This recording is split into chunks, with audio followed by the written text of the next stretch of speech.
Good morning everyone. তো আজকে সকালটা শুরু হচ্ছে আমাদের সরস্বতী পুজোর যে প্যান্ডেলের কাজ সেটা দিয়ে। তার আগে আমরা ছাদটা পরিষ্কার করে নিয়েছিলাম ধুয়ে টুয়ে। তারপর এখানে নিচে এসে দেখি যে মায়ের যে রান্না বান্না কমপ্লিট করে ফেলেছে, বাঁধাকপির ঝাল, ডিমের ঝোল সমস্ত কিছু রেডি হয়ে গেছে। তো এটা দিয়ে আমরা ডিনার কমপ্লিট করে তারপর আমাদের বেরোনোর ছিল।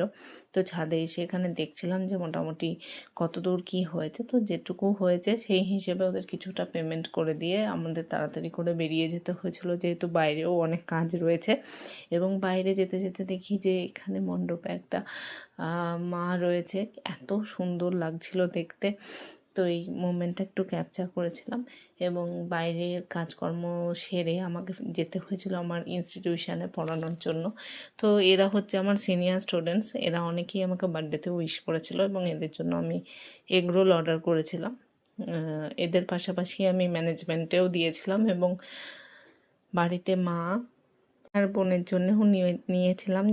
যেহেতু আমি খাই না এই খাবারগুলো খুব একটা, তো আমি নিজের জন্য নিইনি। আর মাকেও ডাক্তার খেতে না করেছিল এইসব খাবার, কিন্তু তবুও মা খুব ভালোবাসে এবং অনেক দিন খাইনি, প্রায় অনেক মাস খাইনি বলে আমি মাকে বলেছিলাম একটু খেতে।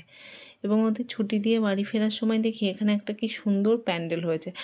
আর মাকে তো বলার কথাই নেই, ভীষণ সুন্দর লাগছে। তারপর বাড়ি এসে তাড়াতাড়ি করে ডিনার কমপ্লিট করে কখন ছাদে যাব, কারণ প্যান্ডেলটা দেখতে হবে। তো প্যান্ডেলটা ভীষণ পছন্দ হয়েছিল, তোমরা কমেন্টে জানিও তোমাদের কেমন লাগলো। আর আন্টি এখানে একটা কানের কিনেছিল, সেটাই দেখাচ্ছিল। তারপর আমরা ছাদে মোটামুটি আমাদের সরস্বতী পুজো নিয়ে একটা গোল টেবিল বৈঠক করলাম। এই করেই আজকে ব্লগটা শেষ হলো। Good night.